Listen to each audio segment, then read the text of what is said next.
Hello everyone. In this video, I am doing question number 2 of exercise 8.2 chapter 8 quadrilaterals class 9th. Question में क्या बोला गया है? ABCD is a rhombus. So I am making it. You know rhombus is a parallelogram in which each pair of adjacent sides is equal means all the sides are equal. तो मैंने इसको draw किया rhombus को and this is A B C and D. Again P is the midpoint of AB, Q is the midpoint of BC, R is the midpoint of DC and S is the midpoint of AD. आपने join करना है इनको फिर से PQ, QR, RS and SP. इस question की आपको figure नहीं दे रखी है, you are making it yourself. और एक AC को ज्वाइन कर दो ऐसे. ये सेम टाइप की फिगर बनी है जैसा कि क्वेश्चन नंबर 1 में थी. तो आप गिवन में लिखेंगे rhombus ABCD, rhombus ABCD, comma in which P, Q, R, S are the midpoints of sides AB, BC, CD, DA respectively. This is in given. फिर आपने करना है टू प्रूव.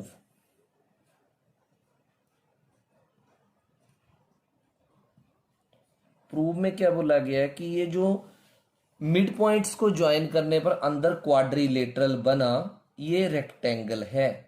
तो आपने लिखना है PQRS is a rectangle.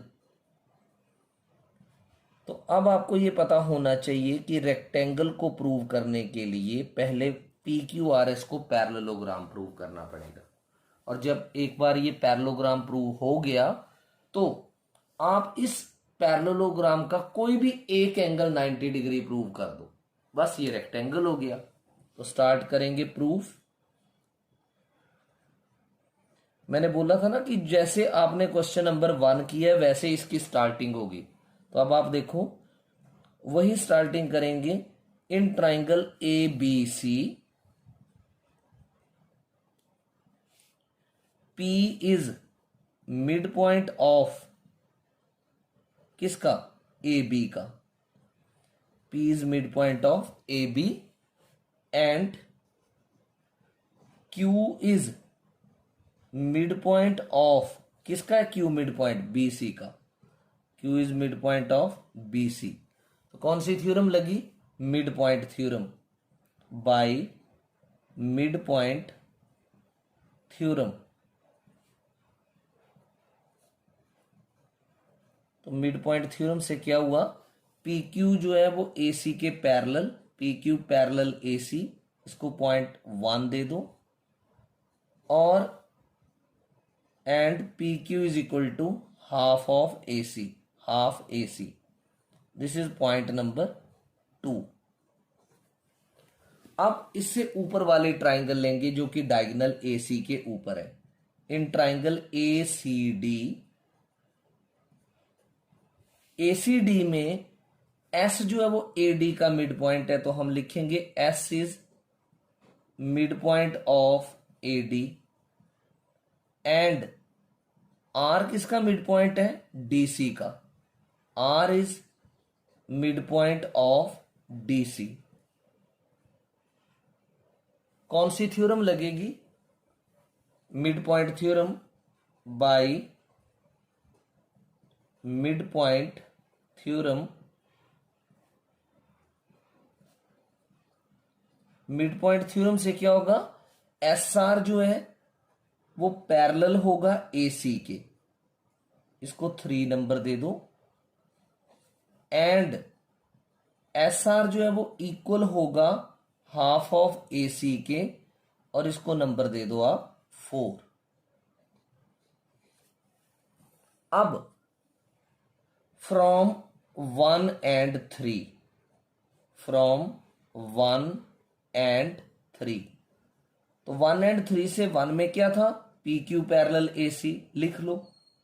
And 3 में क्या था, S R parallel A C, ये भी लिख लो। तो P Q parallel A C and S R parallel A C, तो आपने पढ़ी property, two lines parallel to the same line are parallel to each other, तो ए सी सेम है ना, तो therefore P Q will be parallel to S R. आप यहां property लिख दो ब्रैकेट में, two lines parallel to the same line, two lines parallel to the same line are parallel to each other। अब 2 और 4 से, फ्रॉम 2 एंड 4, तो 2 में क्या था आपके पास, P Q equal to half A C, 4 में था S R equal to half A C, तो राइट साइड में हाफ ए सी सेम था, तो पी क्यू जो है वो किसके बराबर हो जाएगा, एस आर के। तो अब आप लिखेंगे कि in quadrilateral P Q R S quadrilateral में P Q is parallel to S R and P Q is equal to S R. तो इस क्वाड्रिलेटरल में एक पेयर ऑपोजिट साइड्स का पैरेलल एंड इक्वल हो गया, therefore P Q R S is a parallelogram. तो P Q R S क्या बन गई, पैरेललोग्राम। अब अगला काम क्या है, अगला काम है इसका पैरेललोग्राम का कोई भी एक एंगल जो है वो 90 डिग्री प्रूव करेंगे इक्वल। ये फिगर है, आप क्या करो, इसमें बी डी डायगोनल को ज्वाइन कर दो ऐसे, राइट। अब आपने एक प्रॉपर्टी पढ़ रखी है कि रोम्बस के जो डायगोनल्स हैं वो आपस में 90 डिग्री पर कट करते हैं। तो ये देखो, this B D you have joint, अब इस पॉइंट के ऊपर ये कट कर रहे हैं, तो there is a property that diagonals of rhombus bisect each other at 90 degree. आप रोम्बस किसकी बात कर रहे हैं, ए बी सी डी की। तो ये जो पॉइंट ओ है, इसका मतलब ये वाला जो है ये एंगल, आप इसको एंगल 1 बोल दो, तो ये कितने का होगा, 90 का। इस तरफ जो बना है वो भी 90, लेकिन आप यहां 90 एक एंगल कर लो, दैट एंगल 1 इज 90। अभी तक आपने जो नेम्स दिए ए बी सी डी और पी क्यू आर एस दिए हैं, राइट। यहां पर एक पॉइंट लिख लो टी, ये यहां पर यू लिख लो, और यहां पर ये तो पॉइंट ओ ऑलरेडी लिखा है, टी और यू आपने यहां लिख लेना है, राइट। अब कैसे लिखेंगे, we no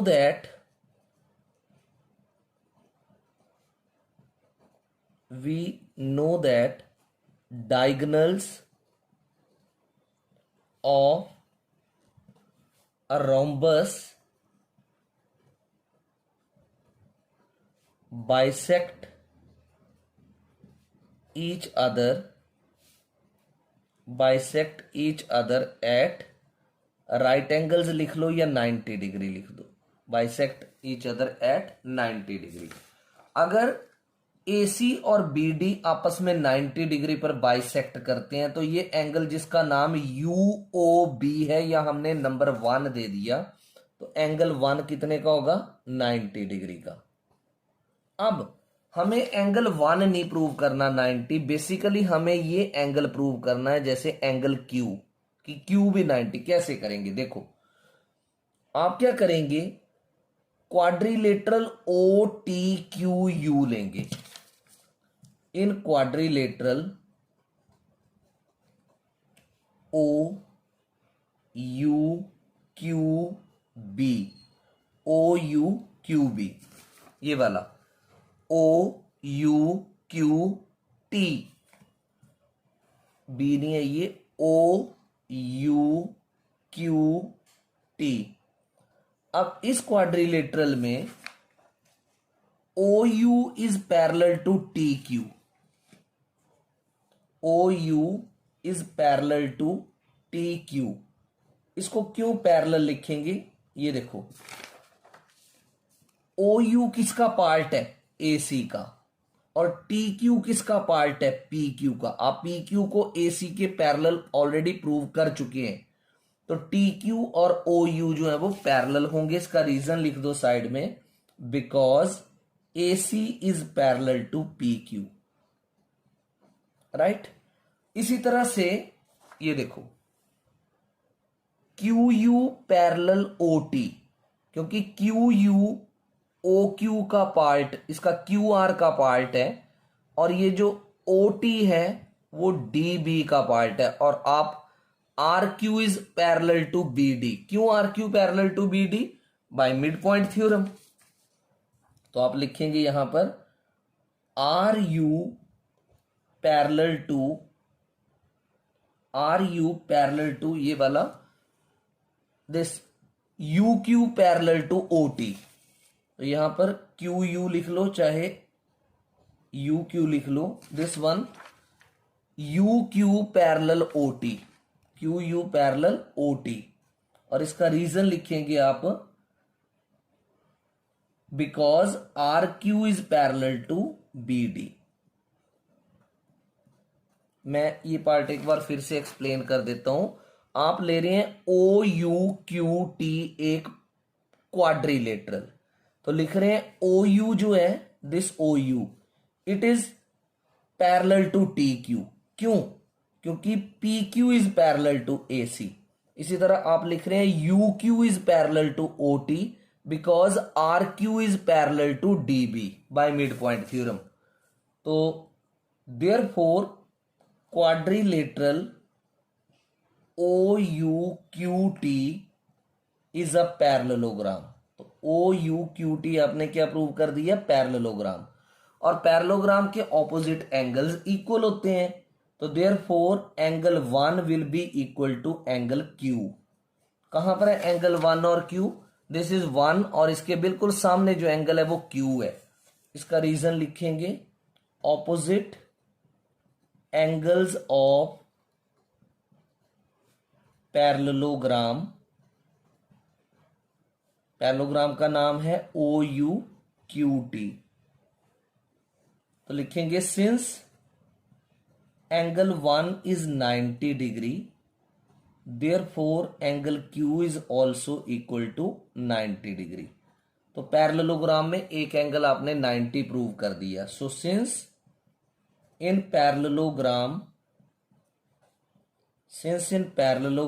PQRS angle Q is equal to 90 degree, therefore PQRS is a rectangle.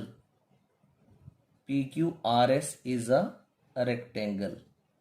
So this was the proof of this question number 2. Hope you have understood it. Thank you.